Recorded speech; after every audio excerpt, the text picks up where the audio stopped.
Stanley Cup Finals Game 4 Hockey Talk Show. We have a lot to cover. So far, my absolute favorite moment from the Stanley Cup Finals. I don't think anybody else pinpointed this particular thing as their favorite, but it is mine. I'm going to share it with you coming up on this episode. Plus, what the Blues need to do to get back into the running. I think if they lose this game, it is going to be really, really hard for them to contend, especially going into Boston with a 3-1 lead. I hate to be one of these guys like if they don't win tonight, it's over. It's a must win tonight. It's over.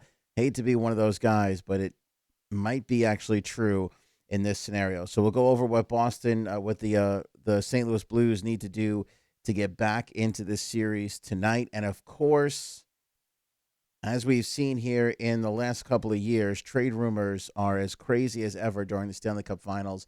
We have a lot to talk about, including the free agencies, the trades, everything. We got a lot of movement rumors. We got a half hour till puck drop in Game 4 of the Stanley Cup Finals. We're covering everything and taking your questions on Facebook and YouTube live right here on the Hockey Talk Show.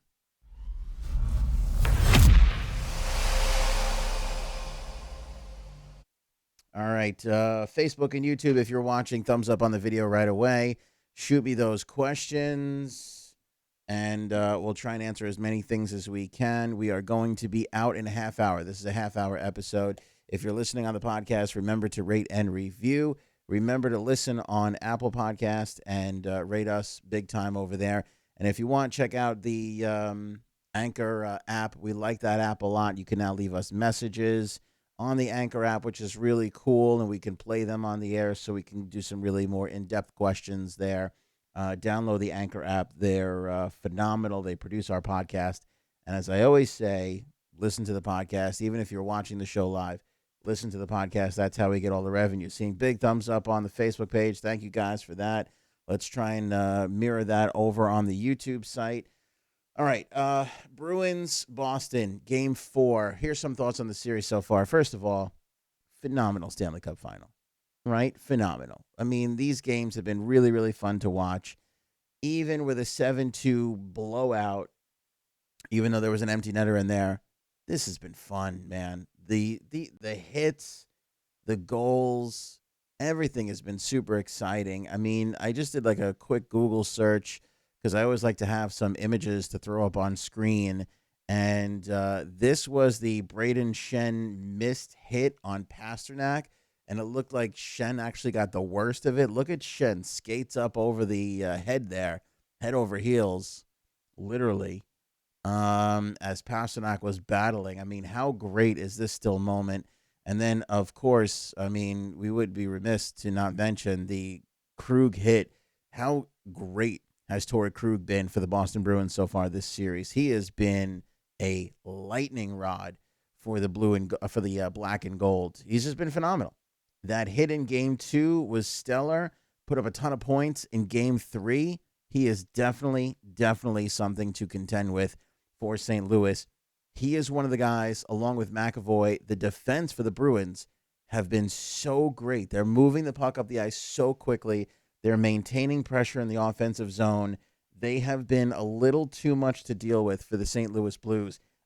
I mean, you think St. Louis would be used to this because of Carlson and Burns. Like, they faced one hell of a great offensively puck-moving defensive core in the San Jose Sharks. But Boston has proved to be a little bit tougher for them going into this series with Game 4, just 27 minutes away from puck drop here.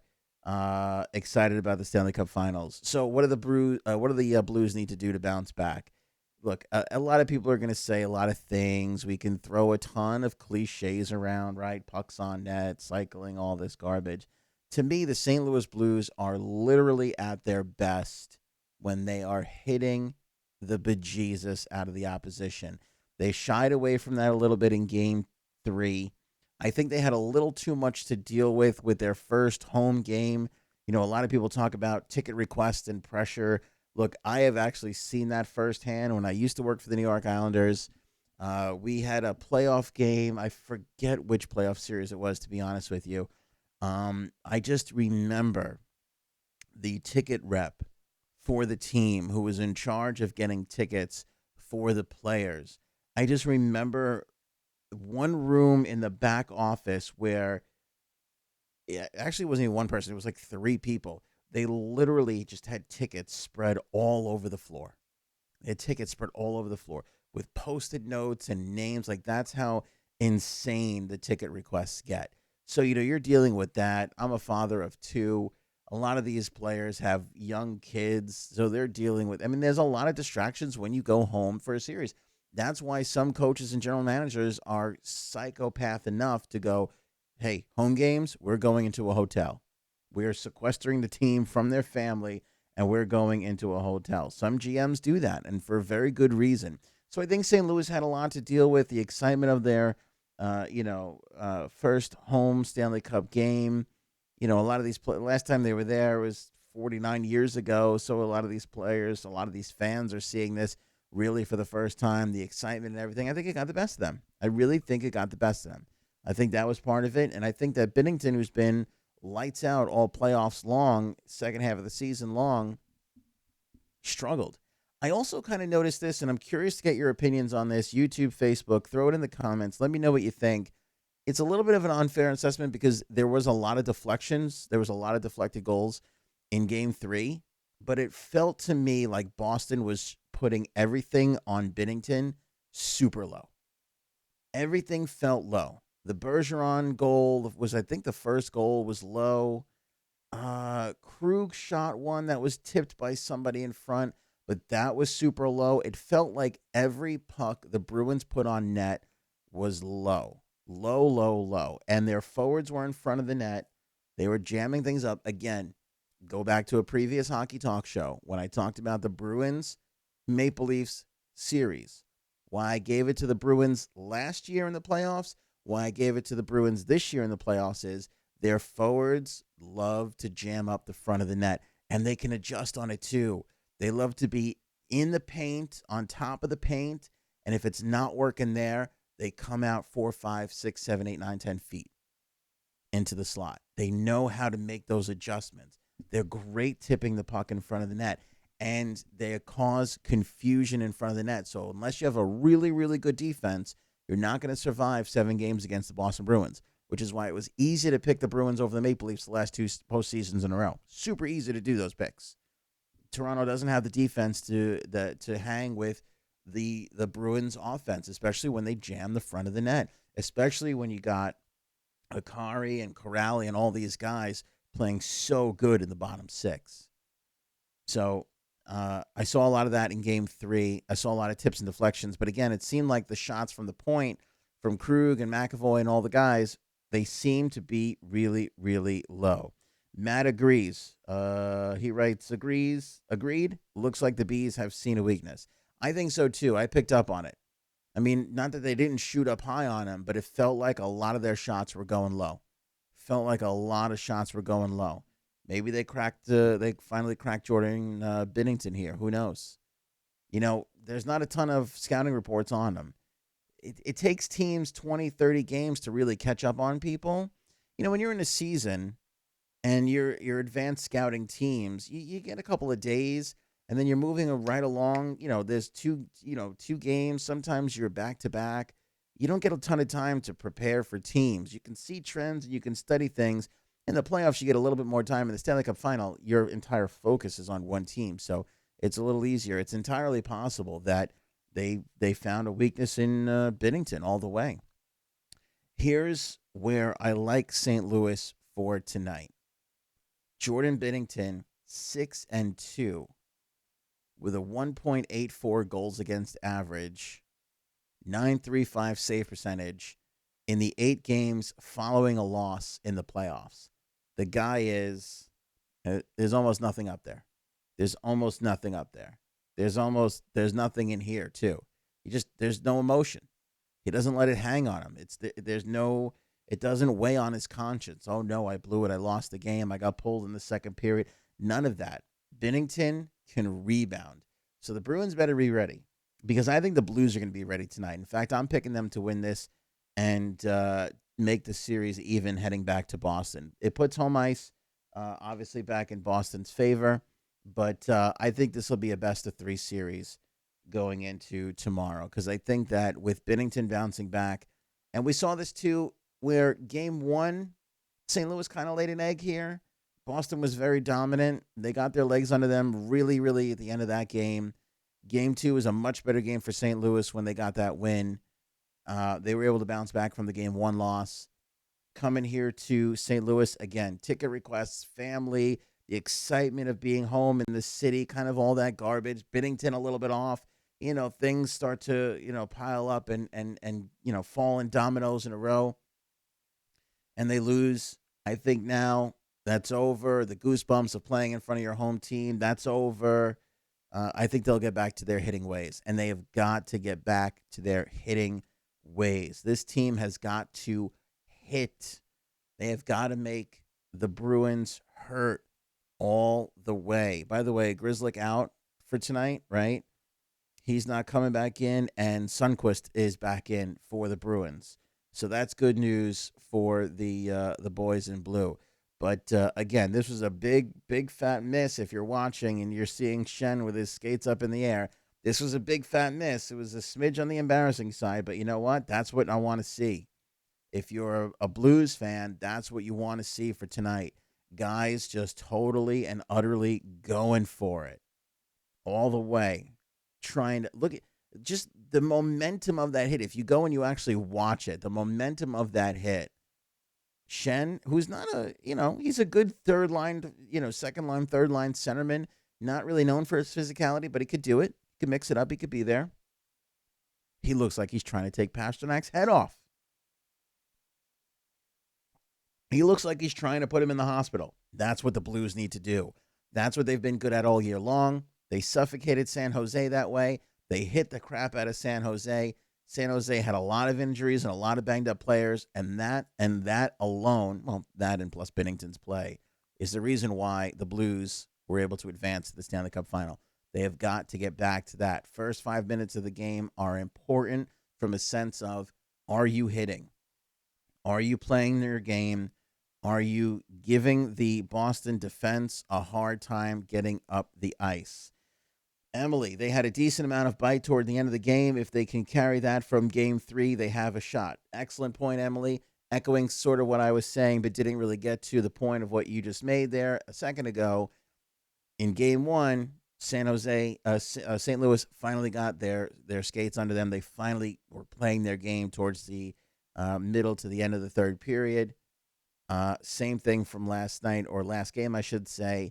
So hopefully they can repeat what they did in game 2, in game 4 here, and grab a win on the even game numbers. Matt, if Boston goes up early, we're going to see what the Blues are made of. Personally, if the Bees go up early, I think they go on to win. If they can go up early, says Emily, and hold it, if the Blues can get a quick one right after that, that'll mean a lot. I will say, I don't remember the score. It was 3-0 or 4-1. I think it was 3-4-1. 5-1. I will say the Blues did score 2. They battled back. They weren't completely out of it. It wasn't. You look at the score and you go, "Oh my God, 7-2." It's kind of embarrassing. And you give the one empty netter. 6-2 is still kind of embarrassing in a Stanley Cup final. But I gotta give them credit. They kind of fought for it. They kind of fought for it. And I don't disagree with Berube taking out Binnington. Just kind of wasn't his night. But you got to think Jake Allen, he was not good. He was not good. And I wonder, you got to kind of wonder, and I'm not second guessing Berube. If I'm in that position, I'm trying to get a spark out of my team. I'm going to take him out as well. But you got to wonder if Binnington stays in there, if they don't keep it a little bit closer, get it to 4-2, and then see what they could do from there. I mean, if I was Berube, I would have definitely pulled a Mike Keane and put Binnington back in. Once Allen lets in a goal, you know what? Screw it. Put Binnington, you're going back in. That was a great move that Keane used to do when he was in Chicago. He used to pull a goalie, put in the backup. If the backup let in a goal, pull the backup, put the starter back in. It was a great move. We don't see too many wacky things like that in the National Hockey League anymore. The coaches used to do some amazingly quirky things in the past. I kind of miss that. Patrick Roy, with pulling the goalie with 4 minutes left in the third, kind of brought that back a little bit. And it's funny now how all the teams copycat that. Even Berube last night or should I say last game? I keep saying last night. Last game kind of did that. They pulled the goalie with, I think, 4 minutes left. That was the last time I think we saw anything kind of semi-outrageous with the coaching in the National Hockey League. So it was kind of cool to see that. My favorite part about the playoffs so far, the Stanley Cup Finals so far, was when Game 1, nobody really seemed to talk about this, but honestly, it was my favorite part. You can go back and you can watch it. You have to find it on YouTube somewhere. But Game 1 of the Stanley Cup Finals in Boston, and they're introducing both teams, and they introduce the head coach, and then they introduce the teams. They put the camera on Craig Berube, and they go, interim head coach Craig Berube. I just got the biggest kick out of that. You may not think that that's a big deal, but to me, that's a dig. Is he the interim coach? I guess technically, yeah. Nobody removed the interim tag from his title, but I mean, that's like an oversight. Like, of course, Craig Berube is going to be back. Like, there's no way St. Louis goes into next year without Berube behind the bench. I just thought that was a little bit of a dig, a little bit of a from Boston, and well played. Well played. Again, I can tell you from past experience from working for the Islanders, when you get into the playoffs, and I'm well documented on this. We had some run-ins with John Tortorella when it was Lightning Islanders. I actually don't know if I ever told a full story on that. But the team, the front office, the employees, everybody is on board this time of year. Everybody wants to win. And that's from the guy who puts the cheese on the nachos to the media relations department to game day ops, all that stuff. So somebody had to be like, hey, you know what? When we introduce Craig Berube, make sure we say interim head coach. And I love that. That means that everybody's got their game faces on. Everybody's raring to go. Everybody wants to win. And there's, obviously it's great if you win a cup. But on top of everything else, a lot of the employees that are there, they're getting paid extra. A lot of the guys who do security and all that kind of stuff, they if their team's out of it, they're not working. So now they're working, and it's really good. And plus, everybody really tends to get some bonus action going in the old paycheck when you win in the playoffs, especially the Stanley Cup. So everybody's really pulling in the same direction there. And I kind of love that from the Boston Bruins. Oh, and I had to share this with you, too. This was the funniest thing. Again, I saw this at a couple places, but too many people didn't have this. The French broadcast that is covering the Stanley Cup Finals, they were doing a remote from TD Garden in Boston when a rat walked right across this reporter's feet. You don't see the rat at all, but listen to the reporter's reaction here as he is doing a remote from TD Garden just a couple days ago. Ouais, c'est ce qui a fait la différence hier. Pardon. Excusez. Vraiment désolé, il y a encore un rock qui vient de passer. Sans blague, c'est ça la télé en direct, là. You can hear everybody's laughing at him. Everybody on his team is even laughing at him in the background. Here it is again. Ouais, c'est ce qui a fait la différence hier. Pardon. Excusez. Vraiment désolé, il y a encore un rock qui vient de passer. Sans blague, c'est ça la télé en direct, là. Fait 5 minutes.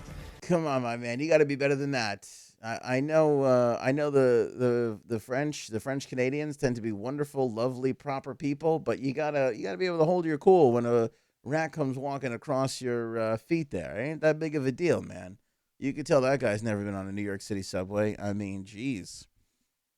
I saw a rat the other day do a pull-up on the subway, up on the top bar there. I'm not even joking. I am not even joking. If you go to my radio station's Facebook page, you can see the video too. WEHM Radio on Facebook. We posted it the other day. There was a rat up there doing pull-ups, man. He was setting some records. I was impressed. Had a hell of a core for a rat. Did more pull-ups than I could do. It was unbelievable.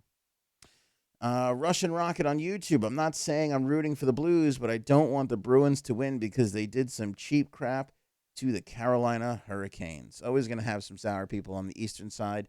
Totally get that. But look, it's the playoffs. It's the playoffs. These things happen. I actually think that the refs have done a fairly good job. We had the one kind of close to we could get into some controversial area here, at least that I remember off the top of my head, was the offsides challenge. That was the only thing. And again, I thought the league and the officials made the right move on that one. I thought they did the right thing. That was a goal, and I think they're going to revisit this offsides rule a little bit, like we talked about in a previous episode of the Hockey Talk Show here. You got to respect that I'm going off to make a change thing, all those kinds of things. So I think they're going to look at that. But I think that the officiating's been good so far. Russian Rocket asks, who am I rooting for? I'm going to be honest with you. I'm just rooting for good hockey. I'm rooting for 7 games. I'm not a fan in this scenario. I just want to see some good hockey. I just want to see some good hockey all around, and I'm enjoying it. I'm rooting for big hits. I'm rooting for Game 7, triple overtime. Like, let's keep this train rolling. I don't have a dog in this fight, not whatsoever. So that's who I'm rooting for. I'm just rooting for some good hockey here, which is by the way some of the fun of the Stanley Cup Finals. Like I try and keep it objective here on the show because it's easy to do that. I'm a broadcast professional, for the love of Pete. But when I'm watching my favorite team, which is the Islanders, I'm irrational. I'm crazy. I'm a fan. I'm a rabid fan. I can get nuts with it. You watch your team in a game, it's nerve wracking. You're hoping you're this. When your team is out of it, there is kind of a little bit of a relief. You could just watch and see some great hockey plays and some huge hits and skillful goals, and it's good. By the way, Pasternak is back. Like, I thought Pasta was great in this game. Scored a goal. Still not like his true form, but I thought he was really good. And there's been a lot of talk about Bergeron being hurt. I think he's hurt too. I think Bergeron is really, really hurt. He hasn't been himself. Scored a goal, was in on that deflection early on, but I thought there's something up with him. He's not playing really, really well. All right, 9 minutes left. Let's get to some trade rumors. Frank Saravelli from TSN released his NHL trade bait list. Among his recent additions to who can possibly get traded, this is going to be a big name. I got to look into this a little bit more. Shane Gostisbehere. Flyers putting Gostisbehere on the block. I don't know how true that is. Nazem Kadri, that's no surprise. I think the Toronto Maple Leafs are going to move Kadri in the offseason. I think he really screwed up big time in the playoffs. I think they were really disappointed. They need a shakeup. It's obviously not working. Tavares coming in and knocking him down to a third line. Kadri's a good second line center. Plenty of teams in the National Hockey League that need a second line center. He'll use that. I got to adjust my attitude, need a change of scenery. I know he doesn't want to leave Toronto, but I can see push come to shove.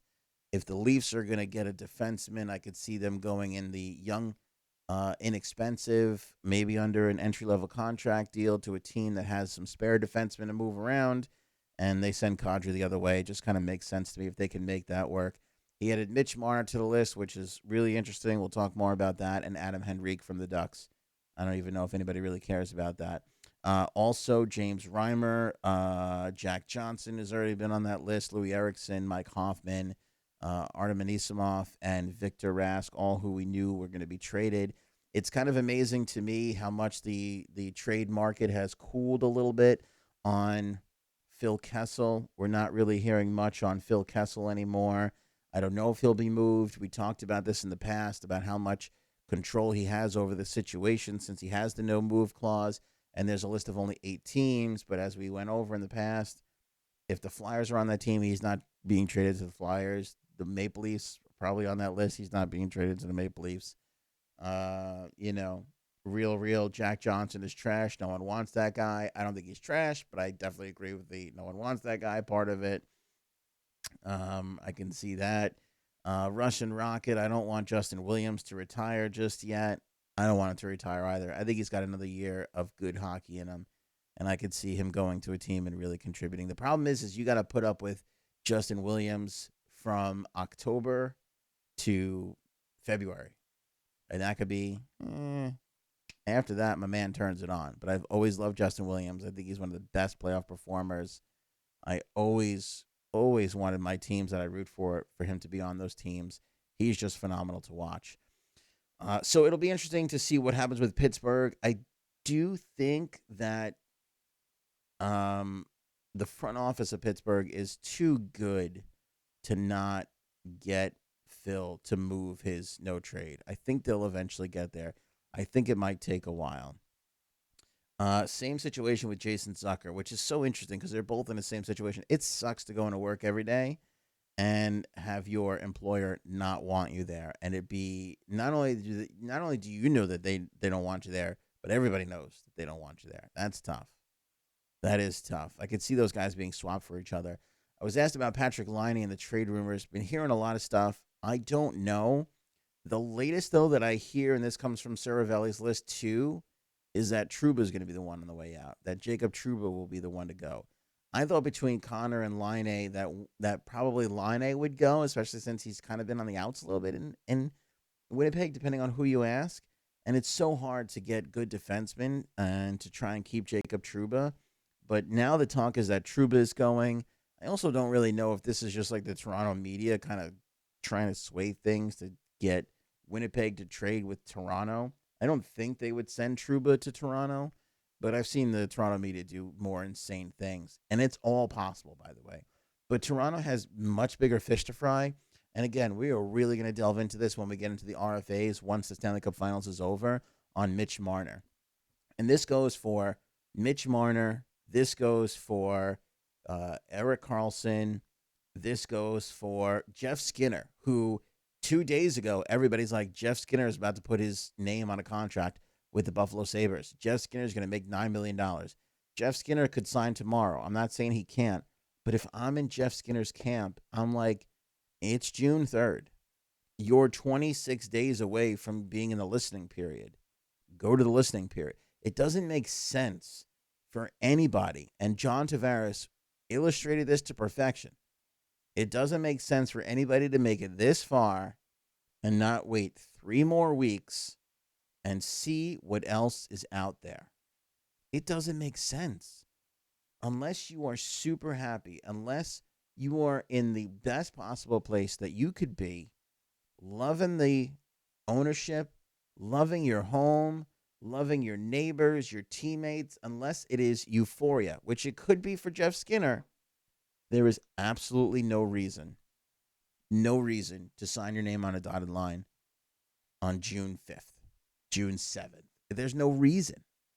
So these rumors about Jeff Skinner staying, hey, for Buffalo's sake, I hope so. I'm a smidge worried about giving that guy a lot of money in big long-term situations because, he burnt down in Carolina, but he's a 40-goal scorer, and those guys get paid.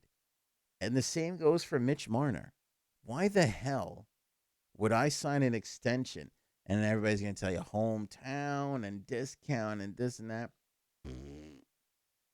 I'm going to I shouldn't say July 1, June 23rd, whenever the listening period is. I'm going to the listening period, and I'm going to see what's out there. I'm going to take some meetings. That's exactly what I'm going to do. So Mitch Marner is going to be a thorn in the Maple Leafs side. I just don't see how the Maple Leafs can sign him. I mean, they're going to let Gardner go. Kadri looks like he's on his way out. I just am so worried about this team. So worried. The Tavares thing was a mistake. It was just a mistake. And Kyle Dubas dug himself in a hole. And he will, for the day he gets fired, which could be next year, could be 7 years from now, written on his general manager tombstone will be, I see a path to keep all 3 guys. That'll be the thing. Leddy for Kadri. I don't see it. I honestly don't see the Islanders moving away from Leddy. I really don't. Boychuk to me would be the guy, and I don't know if anybody's taking Boychuk. I think the game has passed Boychuk by. At least Leddy's got the wheels still. You look at the Boston Bruins defense. Those guys can motor. Those guys can move. They get on their horse and they go. The other issue in Toronto now, and we're hearing all these rumors about Patrick Marleau. Again, you're going to have to give up something for somebody to take Patrick Marleau. That's not going to come easy. That is not going to come easy. Supposedly, it all comes from the fact that I guess Marleau is moving his family back to San Jose, and he wants to be closer to them. So he's willing to go to L.A. He's willing to go to Arizona. But he's got a big fat contract. And Toronto, even if they get rid of him, they're going to have to eat at least some of that. So I don't really, I could see Patrick Marleau going. I would respect the hell out of a guy like him if he goes, look, I got to get back to the West Coast and closer to my family. Sure, all over that stuff. But that's not going to be an easy contract for them to move.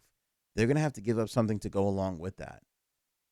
I hear the rumors about going to LA. See you guys writing it in the chat. Why? What what are the Los Angeles Kings gonna do by gaining another aging forward? Yeah, he had a great year, but look who he played with. I got news for you. Mitch Marner and John Tavares and Austin Matthews are not on the Los Angeles Kings. That's a different scenario. The Los Angeles Kings have their own problems. If I'm a Los Angeles Kings fan, if I'm the Los Angeles Kings front office, I'm going, the hell am I going to do with this guy? You want to send me Patrick Marleau? Great. I want a prospect. I want a pick. I want something to go along with it. I'll take the salary, but I want something to go along with it. It's not going to be an easy thing. You're not giving away Patrick Marleau from 15 years ago. This is 2019 Patrick Marleau. It ain't the same. It absolutely isn't the same. And Kasperi Kapanen and like all these other guys, the Leafs are they're so up in the air. And all just to sign John Tavares, I don't know. If you look around the league, look at how great the Boston Bruins are at managing their cap. Pastrnak came in for cheap. Bergeron's not making a ton of money. Marchand's not making a ton of money. And all these guys, it doesn't hurt that the Bruins peaked at the right time. The Bruins were giving out big contracts, but the cap kept going up. So it's not that bad for them right now. But, Toronto had to give out all these big contracts. And I'm sorry, but it's a mistake. It's a mistake. And I just don't want to see the Buffalo Sabres go down that same path. But if Skinner goes to free agency, if Marner goes to the free agency listening period, these guys are going to be getting some insane offers from other people, from other teams. It's just going to be nuts. Angry Lawson, Patrick Marleau, a done deal. It's not a done deal. Is it? No, not a done deal. Not a done deal whatsoever.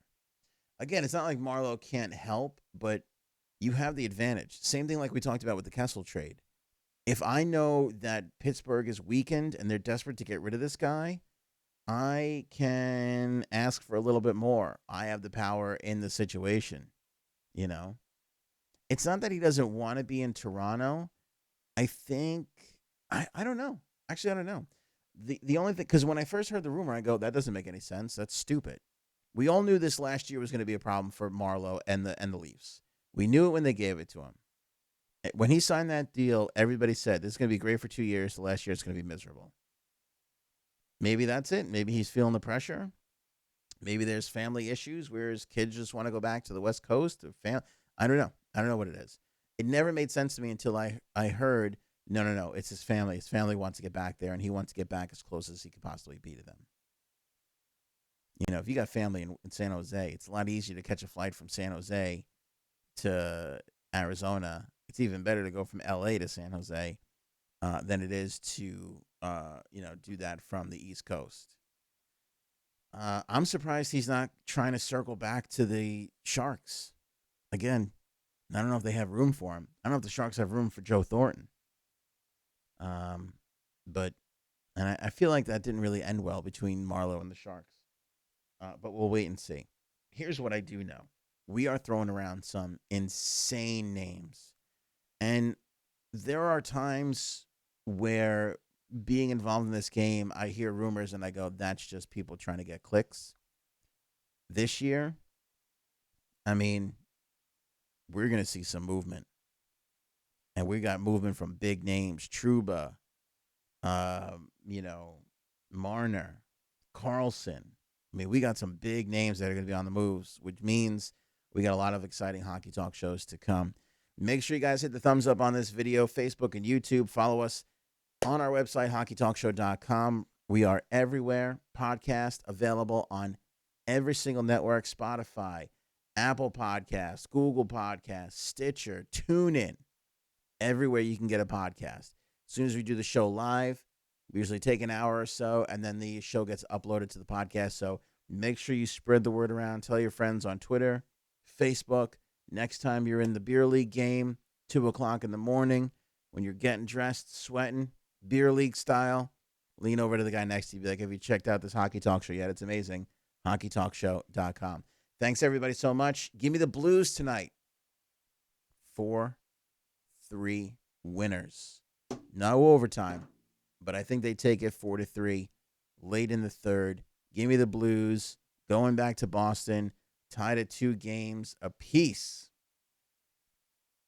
What about this? He stays in Toronto and his kids go back to L.A. You know, I got a lot of friends that would like that scenario.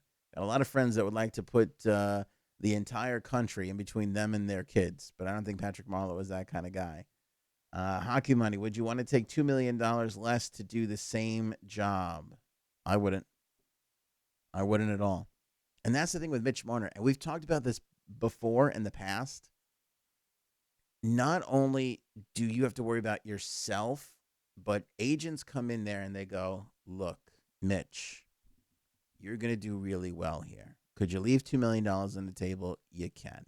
But your children, your children's children, don't you want them to be set up? And, oh, by the way, don't forget about the brotherhood of National Hockey League players, because this is what the National Hockey League Players Association will pitch. They'll tell you, you can take $2 million less to stay, but think about what you're doing to the market. Think about the next time somebody comes up for free agency and they compare themselves to your contract. You're taking money out of their pocket. You score 30 goals. The guy who scores 15 goals is not going to be able to get the money that he needs because they're going to use your contract as an example to keep salaries down. And the whole idea of a player agent is to raise player salaries up. So this is the kind of stuff that you get into. You know, this is the kind of stuff that you get into when you go. I mean, look at John Tavares. We've talked about this in the past. John Tavares should have taken $9 million. If he wanted to go there and win, he should have given the Leafs more room to breathe. He didn't.